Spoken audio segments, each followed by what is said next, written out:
Mheshimiwa, kuna mbunge yote ambaye haja hapa bado?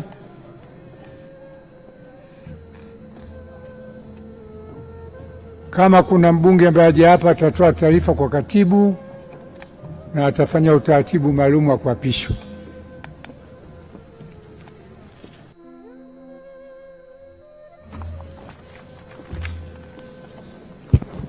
Mheshimiwa Bunge, katika orodha yetu ya leo wote wamekamilika. Bado balozi ambaye yuko safarini, na ataporudi atafanya utaratibu wa kuapishwa kwa mujibu wa sheria na kanuni zetu za Bunge.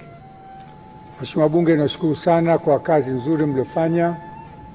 Tumemaliza vizuri wote. Sasa nyinyi mna hadhi ya kibunge kwa mujibu wa sheria.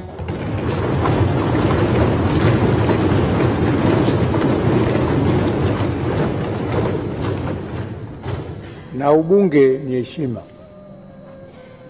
Jiheshimu mitaani, jiheshimu mundani, jiheshimu kwa wananchi wenu waliowaleta hapa. Kesho Alhamis, kikao cha 3 cha mkutano wa kwanza wa Bunge. Kazi tukifanya kuthibitisha uteuzi wa waziri mkuu,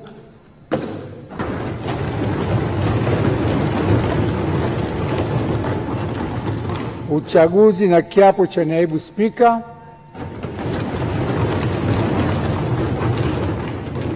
wabunge wote wanaombwa wawepo kuanzia saa 3 kasoro dakika 10, kila mtu yuko kwenye kiti chake. Naomba sana tuzingatie muda na idadi ya kukamilisha zoezi la kesho. Siku ya Ijumaa mtapewa utaratibu wa Ijumaa utapokuwa kesho hiyo hiyo baada ya kumthibitisha waziri mkuu. Inaahirisha shughuli za Bunge mpaka kesho saa 3 asubuhi.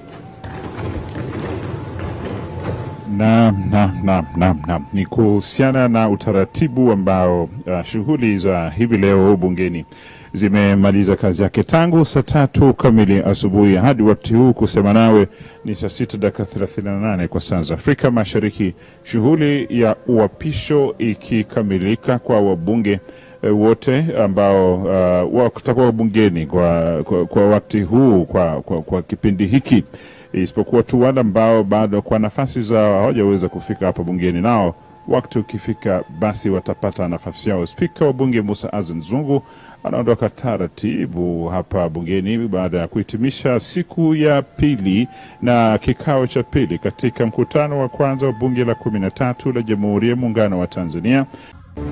Usisahau kusubscribe na kugusa alama ya kengele ili uwe wa kwanza kupata taarifa zetu kila tunapoweka Msomi News.